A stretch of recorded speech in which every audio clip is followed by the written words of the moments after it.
Yes, yeah, no, that's fine. Yeah. You sent me over a slide deck. Are you okay to present it yourself, or do you want me to have it up on my screen and then you tap through it? I should be okay. All right. Well, let us know obviously if there's any issues with that. Cool. All right, we're recording, are we? Excellent. Well, ladies and gentlemen, thank you once again for joining the expert stage of our decarbonisation hack from home, which is our second day. I mean, having a very interesting set of talks to align with and support the hacktivity that's been going on the last couple of days. Heard just now about the CAPE project, one of our partners on the Eastern New Energy project. It's been really interesting what they've been doing for solar communities. We now have very interesting talk coming up from Dr. Emily Prestwood on decarbonisation and driving community change. So without any further ado, Emily, please, love to hear from you.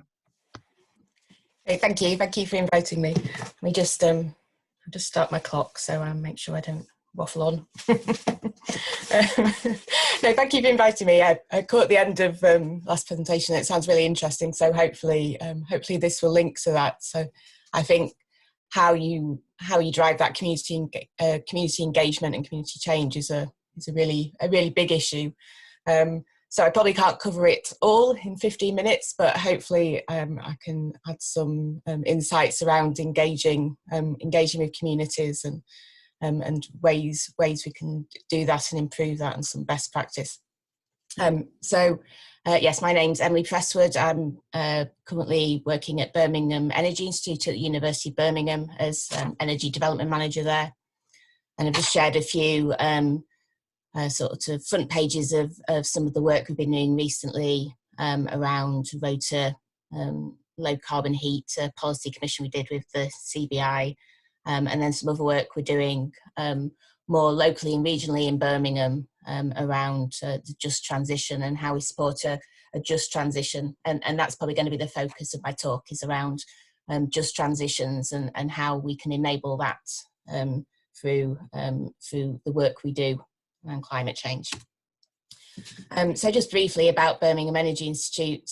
We're an umbrella research institute at the University of Birmingham, and we're doing a lot of work developing the technological innovation and original thinking and systems thinking around decarbonisation and around energy solutions. And we're working at the regional, national and global sort of level on that transition. I'll apologise in advance, so my talk is going to be fairly UK focused because that's where my experience is around community engagement, but hopefully it's still applicable to more global solutions.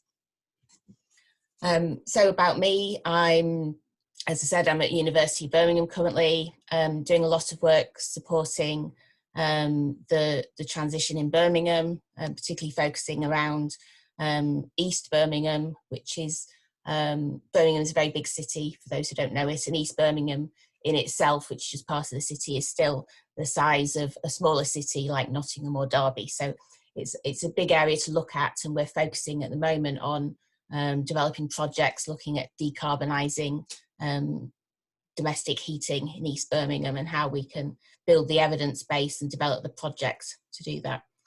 Prior to working at University of Birmingham, I was at different universities. I was at the University of West of England in Bristol, where I worked on a variety of projects, which I'll talk about a bit more.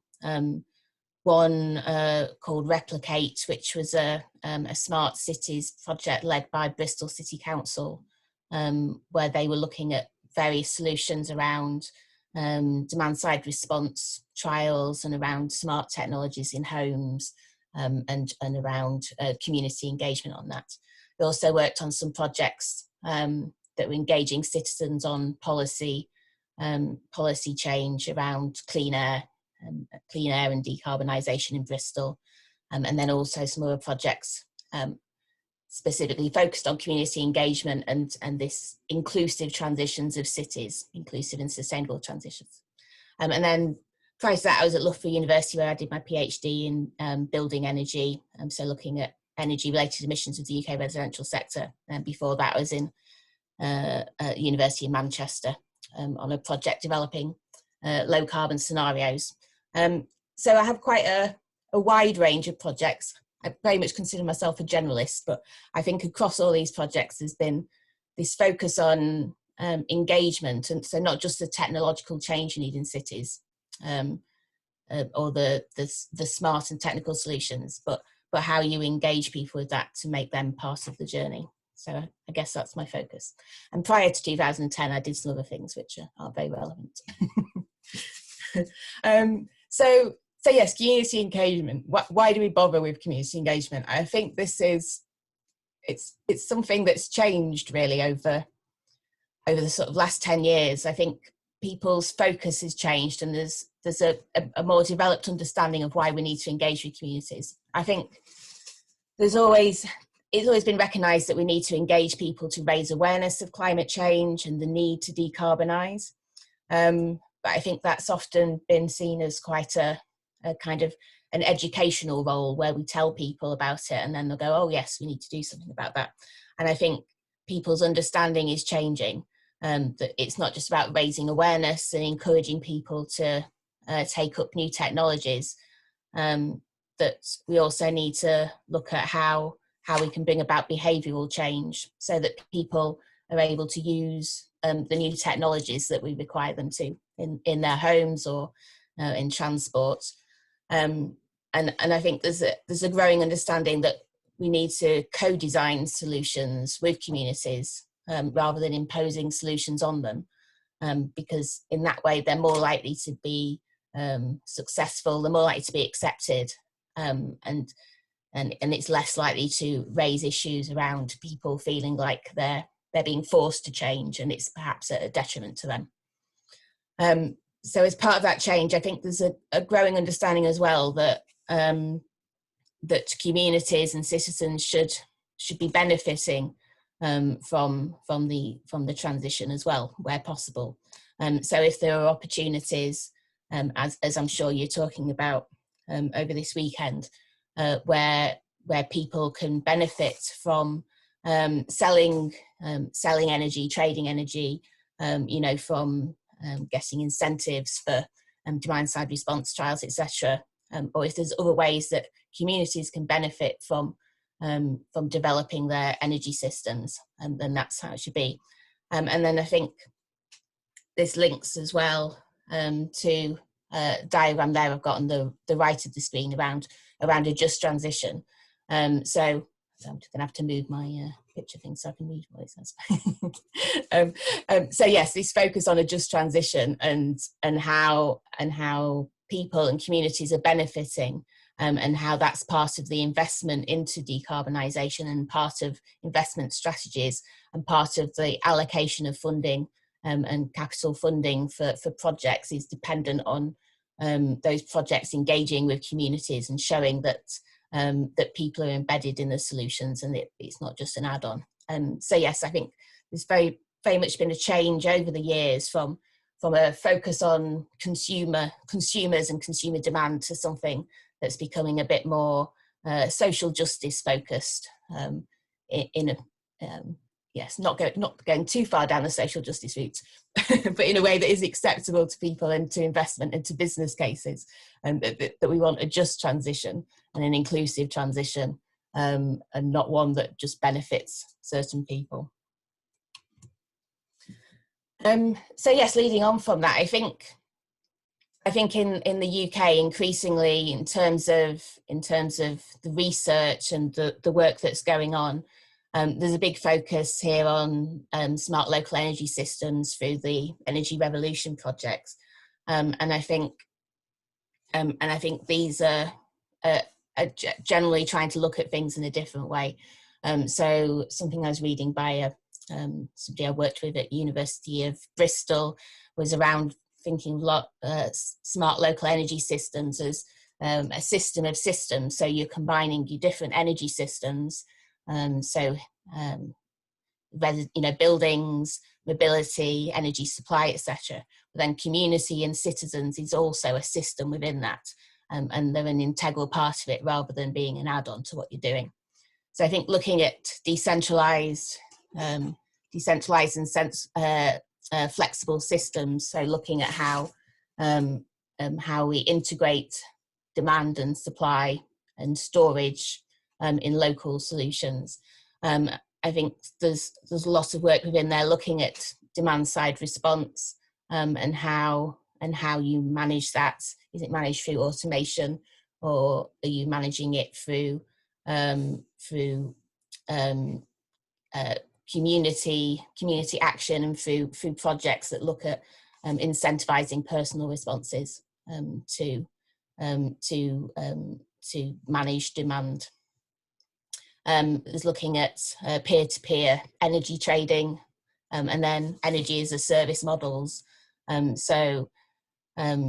Historically looking at mobility as a service models, but then also increasingly looking at heating as a service, and electricity use more widely as a service, and linking to those smart service things.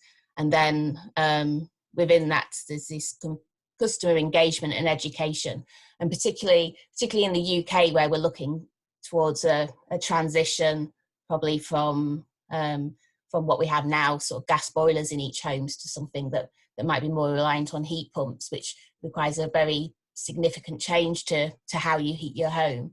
I think there's a lot of work going on at the moment, and there's a lot of projects and trials looking at those service models around heat pumps and how you integrate those in homes. And then separate to the smart local energy systems, I think there's also opportunities around data that are being developed around the citizen science side and education. So making people more aware of their environment, and whether that's around air quality, there's a lot of work around citizen science projects and air quality monitoring, etc.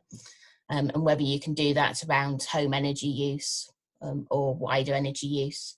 And then thirdly, I think there's lots of work, and some of the work I've been involved in previously, around policy engagement, and how you can engage people at a personal and community level in seeing the data and providing the data that can inform policy, and how there can be a route from their data to informing policy development at a local, regional, and perhaps a national level. Yes, within all this, and I think I caught the end of the last presentation, and you're talking about some of the barriers. I think there's definitely barriers and challenges to how you engage people with data and with decarbonisation, which are fairly wide ranging, and definitely challenging, and it's quite easy to see why we haven't got there yet when you think about these things. I think the main one is around competing values, that there's actually not many people, even in the UK, where we've done quite a lot relative to some other countries around decarbonisation. There's not actually a significant proportion of people who prioritise reducing carbon emissions. People always have other things going on in their life that are a bigger priority.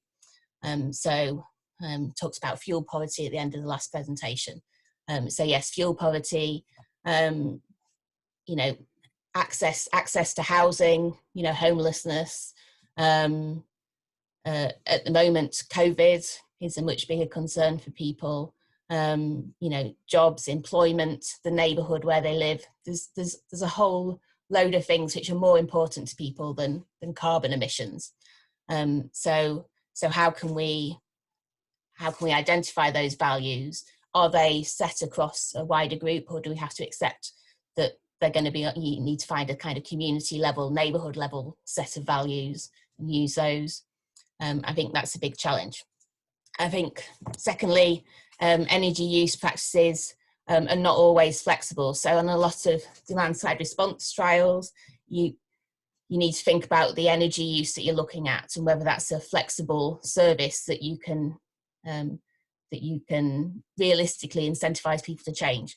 I think the big one is around washing machines, and the project worked with in Bristol, the Replicate project, had some smart washing machines that they could give away to households for free as part of the project.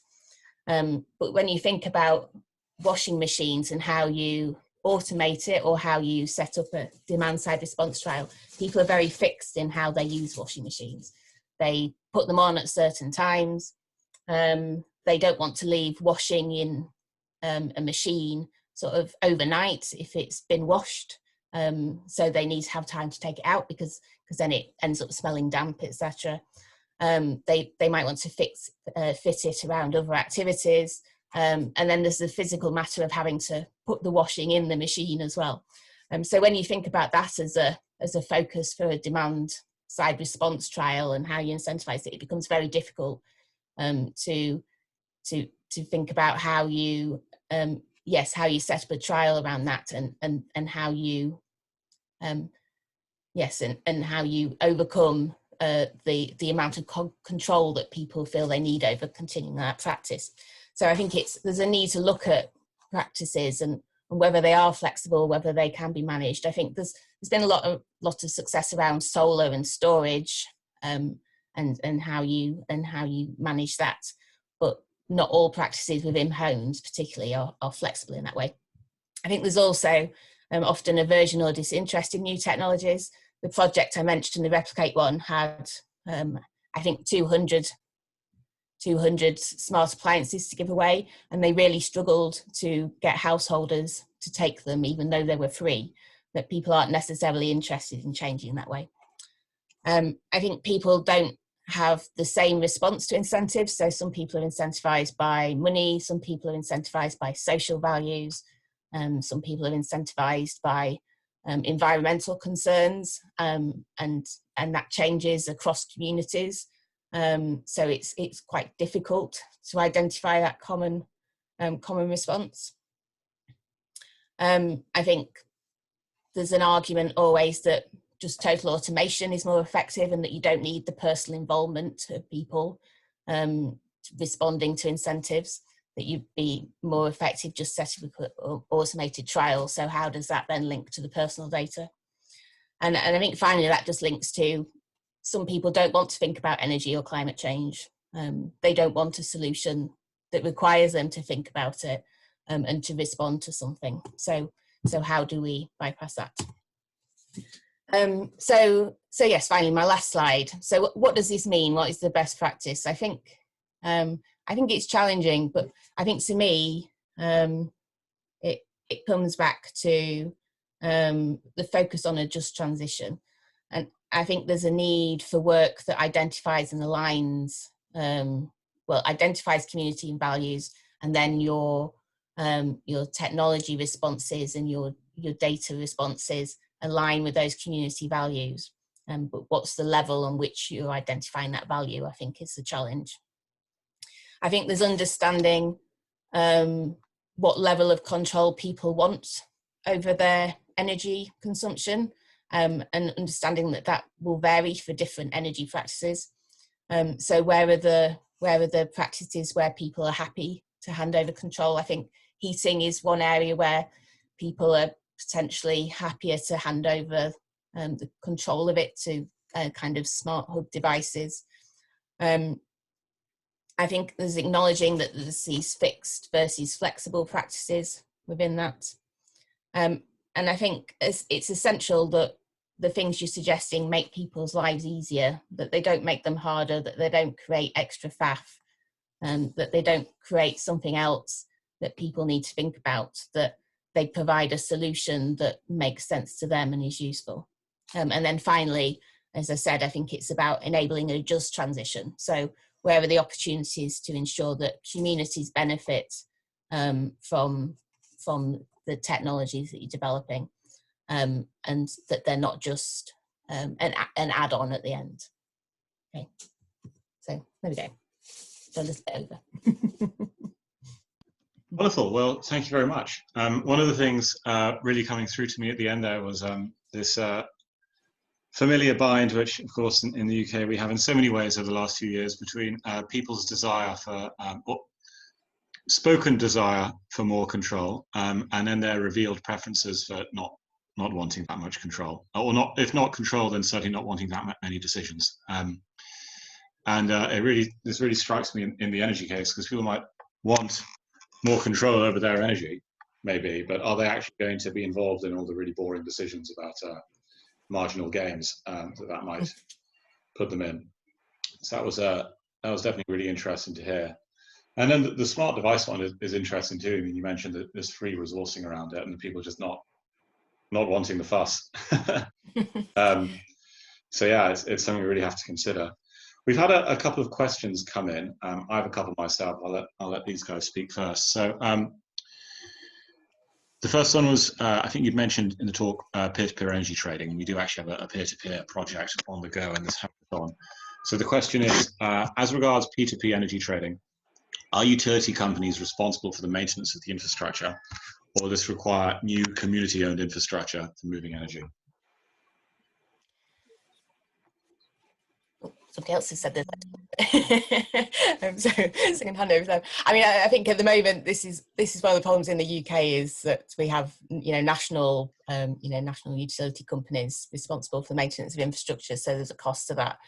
There is a big focus on looking at, as part of the smart local energy systems, around decentralisation of energy and infrastructure, which then would support more of these sort of community owned and community level projects. So yes, I think that's a challenge. Okay, and which parts across the UK have shown the most interest? Which parts of the population across the UK have shown the most interest in community energy projects? For instance, low income, inner city, affluent, rural, suburban, or any other particular demographic and economic categories you can think of? Yeah, I mean, I think this varies a lot across cities, and people have done work where you can map cities and you can look at different neighbourhoods, and I think you're looking at kind of level of engagement and then level of control that people have. So you tend to get more interest in areas where people engage, but then also have control over their energy use and over their housing in particular. So it tends to be, you get higher interest in sort of middle income areas, where it's where you have a kind of more I'll say a more a liberal green voting, more likely to vote for the Green Party in the UK constituency. That's where you get.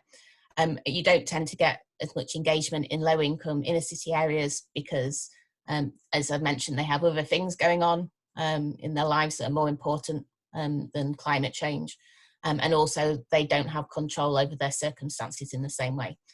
So they're often in privately rented accommodation, where they where anything happens to the house is dependent on the landlords. So that's generally it. You do get engagement in rural areas. There's an issue there around having less dense population, so it makes it more challenging to bring communities together. Yes, yeah, I think that's one of the challenges with low income inner city communities, in particular the ones that need the solutions for decarbonisation, because it will also improve the quality of their homes. A lot of housing in the UK that most needs to be improved. That is least energy efficient. It is also damp. Damp old housing that needs improving in other ways, and to improve people's quality of lives.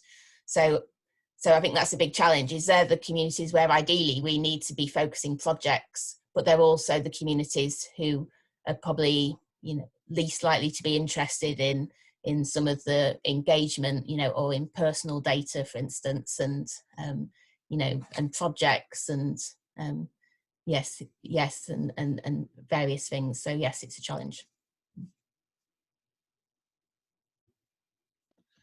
What policy intervention? Oh well, not in policy intervention per se. Just what single trend, tool, trend, initiative, I'll leave it open to you, has made you most excited about its potential to really change mass behaviour for decarbonisation in the next 5 years? Well, that's a challenging question. Yeah, I mean, I think for me, it's I think for me that the focus on a just transition is probably the most exciting thing, because that actually has traction like across the political spectrum. Mm. I mean, it varies what it means to people. So people will have different degrees of what they mean by a just transition. But I think the diagram that I showed on the first slide, that was by the Grantham Institute, School of Economics, and they've done a lot of work around just transition and around investment models and business cases. And for me, it's, yeah, the arguments that they're coming up with are acceptable to a lot of people and fit in, you know, with government plans around how we should transition. So for me, I guess, I mean, that's a bit vague, but for me, that seems like the kind of key thing at the moment. Is I feel if we can make that a focus of what we're doing and thinking about how we're developing technologies and developing solutions and systems, etc., then it feels more likely to have an, you know, success. Yeah. Interesting. Well, thank you for that. That was a really insightful talk, and I think it will help drive some of the thinking from the teams. If you are available, we'd love to have you come and participate in on the Slack. If there's any particular ideas you want to help mentor or exchange ideas with, like as in the project ideas, that'd be very welcome. I don't know what your engagements are for the rest of the day, but yeah, we'd love it if you could get involved. But no worries if not, of course. It is after all a Sunday, and hopefully a sunny one wherever you are. Yeah, not that sunny at the moment. Oh well. I might have a bit of time. It's my mum's birthday, so not later. Okay. Well, you know, priorities. Lovely. All right. Well, thank you very much for your time. Really appreciated it, and certainly look forward to carrying on our conversations after today. Yeah, great. Okay. Thank you. Cheers. Good. You still recording, Teresa? We are still recording.